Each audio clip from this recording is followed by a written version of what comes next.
Bienvenue Stop Invest, la chaîne des top d'investissement. Ici, on parle essentiellement d'entreprises de qualité. Avons-nous une opportunité d'investissement sur Soprasteria? C'est la question à laquelle on va essayer de répondre en se basant sur l'état financier de cette compagnie-ci. Et je rappelle que ceci n'est que mon point de vue et non un conseil d'investissement. Et comme d'habitude, je me réserve d'ailleurs le droit de me tromper. Et je vais user de ce droit-là aujourd'hui. OK? Soprasteria, on en a parlé il y a quelques temps. Parce que je suis du genre, quand je me rends compte que quantitativement, il y a une entreprise qui est intéressante, il faut toujours aller lire les rapports financiers. Et Soprasteria m'intriguait énormément. Tout simplement parce que lors de mon analyse ici au mois de... Il y a 8 mois, le prix était on était à 165 euros l'action. OK? Aujourd'hui, on est à combien à peu près pour Soprasteria? Donc, si je ne me trompe pas en date d'aujourd'hui, on est à combien? On a peut-être quelque chose de plus élevé. Je vais juste regarder le prix ici. D'accord? Juste pour voir ici, qu'est-ce que ça remène? Qu'est-ce que ça... Voilà, qu'est-ce que ça donne? Alors, XPAR, donc on est à peu près à 179 euros ici. C'est bien, d'accord? Donc, on n'a pas perdu grand-chose. OK. So, lors de cette analyse, il y a un élément qui a été pris en considération qui ne devrait absolument pas être... enfin, c'est une erreur monumentale de l'avoir fait.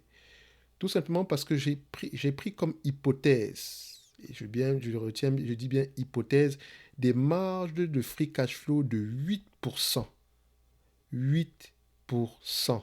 C'est trop. Et comment est-ce que je me base sur ces marges de free cash flow de 8% là? En fait, c'est simple. J'utilisais Morningstar et j'ai pris la moyenne des, des 3 dernières années. D'accord? La moyenne des 3 dernières années ici, à peu près, enfin, on pourrait même dire les 4 dernières années, ça nous donnait à peu près du 8%. Et si je ne me trompe pas, il y a 8 mois, vous vous souvenez qu'avant, je ne prenais pas, je ne prêtais pas attention à la spécificité même des free cash flow des compagnies européennes. C'était avant de comprendre que, en fait, les compagnies européennes, les loyers sont inclus dans les free cash flow. Donc, ils ne prennent pas en considération la charge liée au loyer dans les free cash flow. Or, c'est une dépense. Donc, techniquement, on devrait enlever cela des free cash flow. Et quand je regarde ces net income-là, d'accord, je me rends compte d'une chose. Regardez, à partir de 2019, 2020, 2021, 2022, enfin c'est les 12 derniers mois 2022 ici, on se rend compte que les free cash flow bondissent directement à près de 8%. Alors qu'on était en moyenne sur du 4% sur ces années-ci. Quelques années ici, on a eu 2, 5, mais quand vous regardez bien, on vient au moins à 4% et 4,5% et plus pour les free cash flow. Et encore, il faut m'aller vérifier si ça ne devrait pas être ajusté. Qu'est-ce que je constate ici? Pour ces free cash flow-ci, je pense qu'ils sont trop optimistes. Donc, en réalité, ces free cash flow-là sont moins élevés. Si on ajuste les loyers, on arrive à du 4% par là. OK? Donc, ce qui veut dire que le 8% que je prenais ici, donc en calculant la valeur de la compagnie ici, je surévaluais cette compagnie-là. Et je rappelle ici que avant de faire cette vidéo-ci, est-ce qu'on s'est basé sur les états financiers, d'accord? Les rapports financiers ici, on les avait devant nous. Mais ces rapports financiers-là prenaient en considération 264 millions. Je ne sais pas comment est-ce que ça ne m'a pas sauté. Je n'ai pas vu cette erreur-là depuis le début. D'accord? Donc, ce que je vais faire ici aujourd'hui, c'est surtout un ajustement. OK? Vous allez voir que de toutes les façons, par rapport à ce qu'on avait précédemment, ça ne va pas changer grand-chose. Au pire des cas, cette entreprise est correctement évaluée. Au pire des cas. D'accord? Donc, je vais le faire ici. Déjà, premièrement, pour la correction. OK? Et on va mettre ça, ça et ça. OK. Donc, on va descendre un tout petit peu ici. Voilà, déjà, je vais prendre les free cash flow actuels. Je me rends compte d'une chose. Flux de trésorerie généré par l'activité opérationnelle. OK? Moins loyer décaissé. Or, le problème, c'est que ces loyers décaissés n'interviennent pas à ce niveau. Ils devraient intervenir plus haut. D'accord? Parce que quand on les calcule comme ça, on va faire ça moins les variations liées aux opérations d'investissement. C'est-à-dire que ça sera à peu près à ce niveau, ça sera notre dépense en capital. Or, ce n'est pas normal de prendre la dépense en capital à ce niveau-ci. OK? Donc, les loyers doivent être pris plus haut. C'est la raison pour laquelle les flux de trésorerie, normalement, sur les agrégateurs vont apparaître à partir avec comme de valeur, avec comme bénéfice opérationnel 500 millions et comme capital expenditure aux alentours de 100 millions par là, ce qui allait nous donner quelque chose aux alentours de 400 millions par là ou bien en moyenne 400 millions. OK? Et il faut faire attention. Parce que moi, quand je regarde ces flux de trésorerie disponibles en date d'aujourd'hui, regardez, en 2021, 264 millions, en 2022, 287 millions. Et si vous regardez bien par rapport à la moyenne des net income, vous allez voir qu'on est à peu près sur la même chose. Donc, quand je prends le Soprasteria ici, Soprasteria, et je valide ça à ces niveaux, voilà.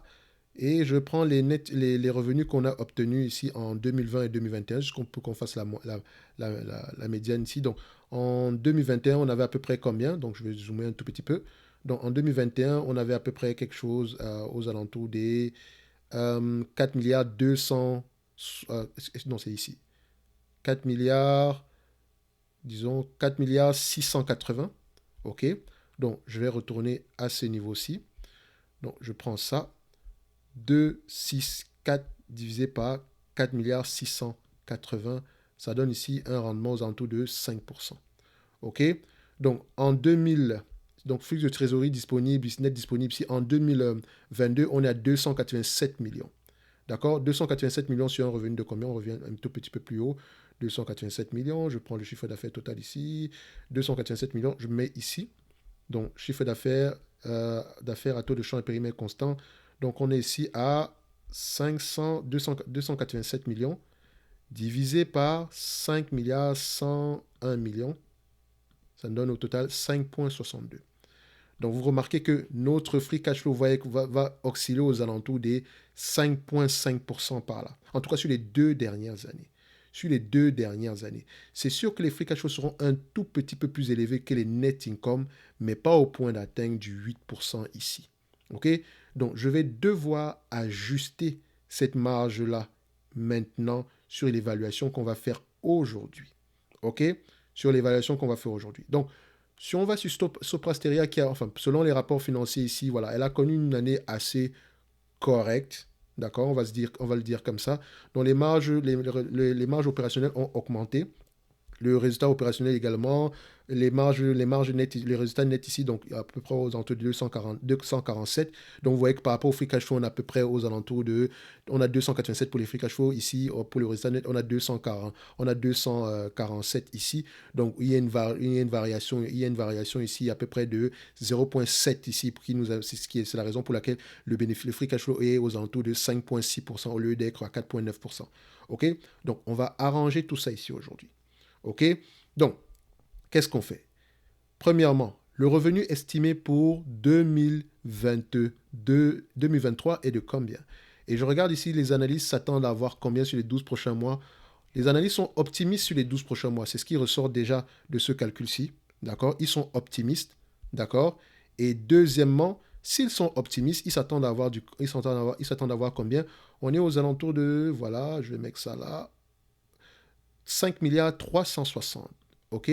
Je mets ici 5 milliards 360. 5,36. En termes de free cash flow, je vais me limiter à 5,5. 5,5. OK?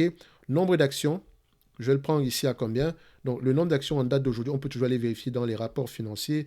Est-ce qu'on a le nombre d'actions ici? Résultat net pondéré d'actions en circulation. Résultat net base hors circulation hors autocontrôle. Où est-ce qu'on va trouver ça? Alors, bon, je vais prendre ce qui est affiché sur Coifin, au moins pour le nombre d'actions. Voilà, il n'y a pas grand, il y a pas grand risque ici de se tromper ici, d'accord? Donc, on va mettre ça. On a à peu près 20,3, d'accord? 20,3 pour le nombre d'actions, ok. Dilute ici. Qu'est-ce qu'ils ont à ce niveau-ci? Je pense que j'avais l'information par rapport au nombre d'actions. Attendez, 20,3. Je vais aller plus haut. Ok, où est-ce que c'est situé? Nombre d'actions. Alors, où est cette information-là? 20,3. Alors, j'avais ça ici tantôt tout à l'heure. Où est le 20,3 au niveau du nombre d'actions? Ok. Nombre moyen pondéré d'actions. Ok, on avait 20,3. C'était devant moi. 20,3. Ok, parce que c'était trop petit. Je me disais, mais non, ça ne peut pas être 20,3. Donc, c'est 20,3, c'est ça. 20 c'est 20,26. On va l'arrondir à 20,3. On va faire simple. PER moyen pour cette compagnie, c'est une entreprise qui se négocie généralement entre 17 et 20 fois les bénéfices avant la dette. OK? Et en parlant de dette, quel est le niveau de dette ici aujourd'hui? Donc, déjà, je vais aller sur Soprasteria, sur, voilà, l'Euronext. Donc, il est important généralement, quand vous allez remarquer, surtout les compagnies européennes, quand vous remarquez la différence entre les free cash flow et les net income, surtout quand vous remarquez que les net income, quand vous remarquez une différence de toutes les façons, allez lire les rapports financiers, regardez au moins le flux de trésorerie, je le dis ici, alors que je l'ai fait, mais je ne sais pas comment est-ce que ça m'a échappé. D'accord? Donc, il faut même déjà que je retourne cette vidéo qui dure quand même 50 minutes. Qu'est-ce que j'ai passé du temps à raconter pendant 50 minutes? OK? Ça ne veut pas dire ici que je l'aurais acheté directement après cette vidéo-là. Non, pas du tout. On aurait essayé j'aurais bien voulu comprendre pourquoi est-ce que le marché déprécie autant cette compagnie-là. Pourtant, moi, je vois qu'il y a quelque chose d'intéressant dessus. D'accord? Donc, j'aurais fouillé un tout petit peu plus que ça. Donc, ici, on va prendre 15, 17, d'accord? Et 20 fois les bénéfices. OK? Donc, ça, c'est ce qu'on allait prendre, 15, 17, 20 fois les bénéfices. La dette nette ici, donc pour cette compagnie-ci, en termes de dette, donc je fais CTRL F, dette, est-ce qu'on a dette financière nette à 152 millions? Donc, la dette financière nette a diminué. Très bonne information. Ici, est-ce qu'on a l'information? Non, ce n'est pas encore ajusté en conséquence. OK? Donc, il y a un 152 millions ici qu'on va devoir prendre en considération. Donc, c'est 152, donc je vais le faire manuellement. 152. Donc, on va le mettre directement ici à 17 fois les bénéfices et à 20 fois les bénéfices. OK? Donc, premièrement, je pense qu'on a tous les éléments nécessaires ici pour effectuer l'évaluation de la compagnie. D'accord? Donc, ici, 5 milliards 360 multiplié par 0.055, d'accord, fois, d'accord, 105 fois, ici, 20 fois les bénéfices, 17 fois les bénéfices plutôt, fois 17 fois les bénéfices, moins la dette nette de 152 millions, ça donne ici au total, divisé par le nombre d'actions à 20.3, ça donne au total 239. 239. OK? À 20 fois les bénéfices X, 20, on aura combien? Alors, ici, je prends déjà le même calcul, il y avait 5.5 ici. Et voilà, où est-ce qu'il se retrouve? 5.5. Voilà. 294.8 multiplié par 20 fois les bénéfices plutôt, moins la dette nette 152, divisé par le nombre d'actions 20.3, on arrive à une valorisation à 282 euros l'action. 282. OK? Donc, si l'entreprise vous distribue la totalité des free cash flow en date d'aujourd'hui, d'accord? Le 294, donc par rapport au revenu attendu en 2023, en vérifiant que ce revenu aura tendance à être au moins stable pour les années à venir par rapport à la capitalisation boursière actuelle, qui est aux alentours de 3 milliards 520 millions, divisé par 3 milliards 520 millions, on se retrouve ici à un rendement de 8%.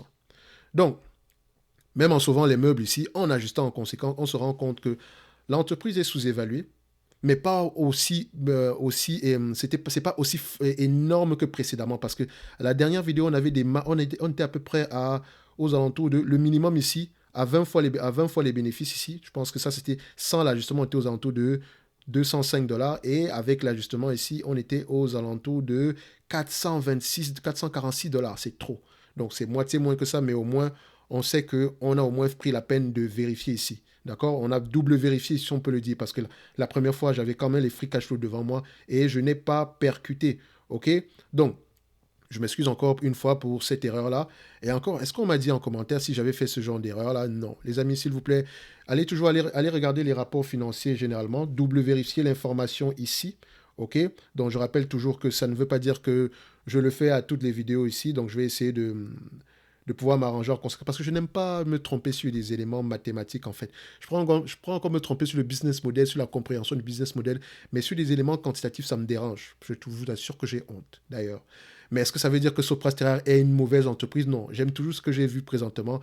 Je suis maintenant, maintenant je comprends pourquoi est-ce qu'on avait une si grande différence. Donc je suis à peu près correct par rapport à la valorisation actuelle en date d'aujourd'hui. Donc aujourd'hui, par exemple, l'entreprise l'entreprise est sous-évaluée, certes en prenant en considération les éléments actuels. Si on a maintenant une croissance supplémentaire dans le futur, tant mieux. OK? Donc maintenant, si le dividende qui est distribué ici aujourd'hui est assez safe, donc si on regarde ici dividende, il y a de fortes chances qu'il continue également à croître, d'accord? Donc même si, quand on regarde un tout petit peu ici, oui, on a une certaine croissance du dividende ici, ce n'est pas bon, enfin, excusez-moi, c'est pas mauvais, c'est une bonne chose, même s'il est en dents de scie quand même, mais voilà, ils ont quand même une politique ici d'allocation du dividende assez correcte, OK?